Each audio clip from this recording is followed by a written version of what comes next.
유명한 사람의 글이나 평론을 소개하는 유평 시간인데요. 오늘 유명한 사람은 FN투데이의 인세영 기자, 발행인이기도 하죠. 아주 최근에 제일 핫한 거를 다뤘는데요. 제목이 벼랑 끝 친한계 당원 게시판 사태의 최악 대응. 익명 게시판인데 뭐가 문제? 가족이 썼어도 문제없다. 발언 나와. 부제목은요. 덮고 가려다 역풍 맞을 가능성. 법적인 문제와 별개로 친한계의 도덕성에 치명적 타격 지적도. 일단 그대로 읽어드립니다. 김종혁 최고위원은 국힘 당원 게시판 사태와 관련해 익명 게시판에서 대통령이나 여사를 비판하는 게 잘못된 것이냐라는 발언을 해서 빈축을 샀다.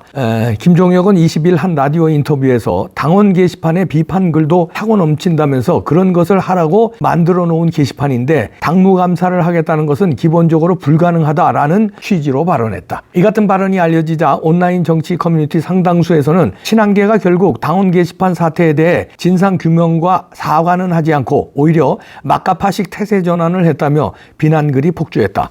앞서 국민의힘 당원 게시판에는 한 대표와 가족 이름으로 윤 대통령 부부를 비방하는 글이 올라와 논란이 불거졌으며 현재는 당원 게시판이 여론 조작의 허브로 이용된 것 아니냐는 의혹도 나와 있는 상태다. 한동훈의 가족 명의로 대통령 내외는 물론 국민의힘 타 의원에 대한 조롱과 비판의 글이 수백 건 올라와 있는 상황이다. 현재 당원 게시판 사태는 당사자인 한 대표의 명확한 해명이 필요하다는 의견이 빗발치고 있는 상황이다. 권성동, 김기형 등 중진 의원을 포함한 복수의 의원들과 장해찬 전직 최고위원, 홍준표 대구시장 등 당 안팎 인사들 상당수가 당무감사와 경찰 수사를 촉구하고 있다. 상황이 이런데 친한계 김종혁은 당무감사는 당직자나 국회의원 등 당에서 지위를 가진 사람들이 문제가 있을 때 하는 것, 일반 당원들이 댓글을 달았다고 그걸 어떻게 당무감사를 하느냐?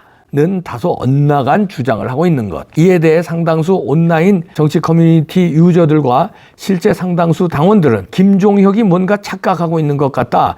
여당 당대표와 그의 가족 명의로 조직적으로 대통령 내외에 대한 비난글을 쓴 것은 법적인 문제 외에도 정치적 도덕적인 문제가 발생한 사안이다. 실제 가족이 동원됐거나 가족 중 한 명이 여러 명의 아이디로 글을 올렸다면 한 대표는 정치를 그만해야 한다라는 목소리를 내고 있다. 김종혁은 심지어 철저한 진상규명을 요구하는 당내 중진급 인사들에게도 들이대는 모습을 보였다. 김종혁은 권성동 의원은 혹시 당원 게시판 가족이나 이런 분들이 들어가 있지 않나? 실명으로 검색하면 어떻게 될까? 그것 자체가 옳지 않은 것이라고 따졌다. 그러자 권 의원은 곧바로 자신의 페이스북에 저희 가족과 보좌진 가운데 당원 게시판에 글을 쓴 사람은 단 한 사람도 없다. 사실 여부를 판단하고 싶다면 저와 관련해 당무감사를 해도 좋다. 고 불쾌감을 드러냈다. 김종혁은 이번 사건이 불거지자 당원 게시판에 활동하는 한동훈이라는 사람이 8명이라면서 실제 한 대표는 당원 게시판에 글을 쓴 적이 없다고 단정적으로 말한 바 있다. 그러나 무슨 근거로 그렇게 말한 것인지 증거는 내놓지 않고 있다. 현재 한동훈이라는 명의 작성자는 8명이 아니라 2명으로 파악된다는 주장도 제기된다. 또한 한동훈 대표의 실제 가족이 글을 썼는지 여부에 대해서는 전혀 언급을 하지 않고 있다가 결국 익명 게시판에 대통령을 욕하는 글을 쓰는 게 무슨 문제냐? 라는 식으로 태세를 전환하면서 최악의 대응을 하고 있다는 지적을 받고 있다. 김종혁은 당원 게시판의 게시물을 평소 빈번하게 언급했던 대표적인 스피커 중 하나이다. 한편 같은 친한계인 조경태 의원도 19일 한 유튜브에 출연해서 당원 게시판 글 한동훈 가족이 썼다 해도 뭐가 문제되나? 라고 발언하면서 진행자를 비롯한 시청자에게 충격을 주기도 했다. 벼랑 끝에 몰린 친한계의 돌발 발언이 오히려 한동훈 대표의 입지를 더욱 위축시키고 당내 분열을 키우고 있다는 지적도 나오고 있어서 당분간 당원 게시판 사태는 사그라들지 않을 전망이다. 이렇게 인세영 기자가 일갈했는데요. 김종혁, 이 사람이 그 매일 아침 종편에 나와서 떠들어대는데 이런 식으로 떠들어대더라고요. 아주 한바 중에서도 골도 한바인데, 근데 이제 여기서 지적한 거 말고도 제가 이렇게 느끼는 거는 이 좌파의 사고 방식을 가지고 있는 사람들 있잖아요. 그 사람들은 그러니까 옳고 그름에 대해서 우리하고 생각이 다른 것 같아요. 이건 뭐 이재명, 문재인 쪽에 이 좌파는 말할 것도 없고 전향했다는 사람들 있잖아요. 그러니까 좌파였는데 우파 흉내를 내면서 우파 편을 좀 드는 사람들, 예를 들어서 진중권 같은 사람들 정의당 출신이었잖아요. 많잖아요. 민주당보다 더 시뻘건. 그러니까 이 근본이 그런 사람들은 문재인이 밉고 조국이 미워서 얘네들을 배신한 거지 우파가 될 수 없는 정신세계, 세계관, 가치관을 가지고 있어요.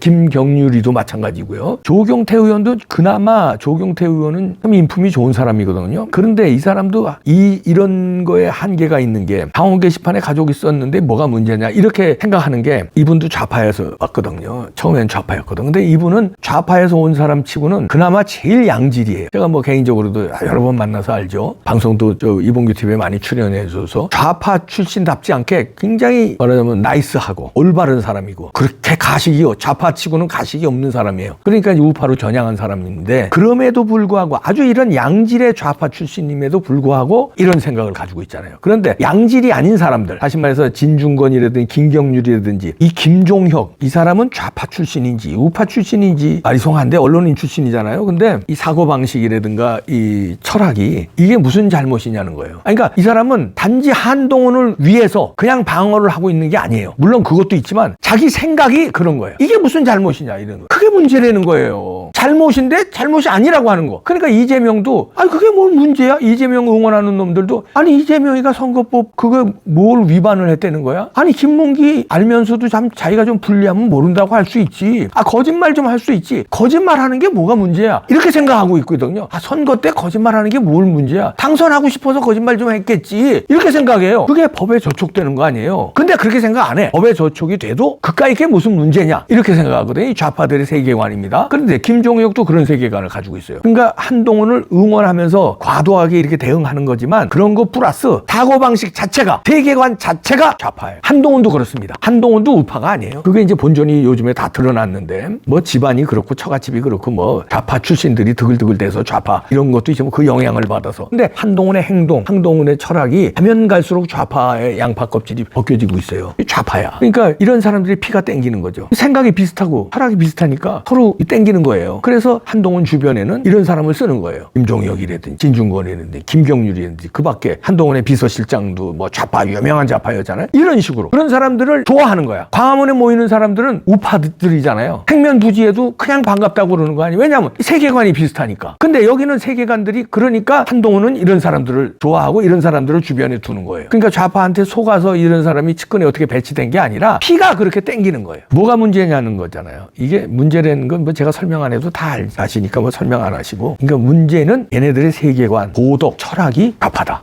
그렇기 때문에 이런 일을 벌이고 있고 이걸 옹호하고 있고 계속 우기고 있다. 근데 한동훈은 지금 법을 아니까 이게 이제 법적으로 자기가 이거 골로 가게 생겼거든요. 그러니까 지금 이 사태에 대해서 섣부르게 얘기를 안 하는 거예요. 그리고 기자들이 막 질문하면 뭐 도망가고요. 지금 도망 다니는 거 아니에요? 그리고 괜히 그 한국노총, 한노총. 노총에 가서 기웃하면서 거기하고 무슨 행사를 해요. 민생이 어쩌고 저쩌고 무슨 뭐 노동자가. 그러니까 좌파에 이렇게 기대는 거예요. 숨을 곳은 거기다고 보는 거죠. 우파에 지금 난타 당하고 있잖아요. 그러니까 법적으로도 살아날 길이 없어 보여요. 자기가 여기서 떠들어봐야 오히려 늪으로 빠지는 거예요. 왜냐하면 법적으로는 아니까. 그런데 법적이 아니면 뭘로 해결해요? 얘네들 주특기 있잖아요. 법으로 안 되면 조국도 얘기했잖아요. 법이 아니면 다른 걸로 해결해야 된다고 그러잖아요. 아니 형법 가르쳤던 서울대 법대 교수가 법이 아니면 다른 걸로 해야 된대요. 법으로 해결하면 안 된대요. 그게 뭐야? 뒤집어 엎는 거 아니에요. 그리고 자기 편들 많이 모아서. 한동훈도 그렇게 생각하는 거예요. 그래서 노총에 가서 한노총에 가서 행사를 이 어려운 시국에 자기는 지금 코로나에 몰렸잖아요. 이 돌파구를 좌파에 기대는 거예요. 우파한테는 살아날 기미가 없으니까. 그리고 빨리 윤석열을 쓰러뜨려야 자기가 살아난다고 보는 거예요. 이재명하고 똑같은 생각을 하고 있다니까요. 교묘하게. 이번에 정리합시다. 한동훈은 정리해야 돼요. 이제는 미워도 다시 한번 이런 거 안 되고 한동훈 정리를 넘어서서 국힘당을 정리해야 돼. 그러니까 미워도 다시 한번 대안이 있느냐 이런 거 다 정리를 하면요 대안이 나옵니다. 그 당을 우리가 떠나면 신당이 나오든 무슨 새로운 지도자가 나오든 누가 나와요. 그게 구독이 무서워서 장 못 담그면 안 됩니다. 그게 안 나올까봐 신당 나와서 망할까봐 국힘당에 계속 망하면서도 이준석에 당하면서 망해 한동훈에 당하면서 망해. 근데도 계속 이거 아니면 안 되는 줄 알고 계속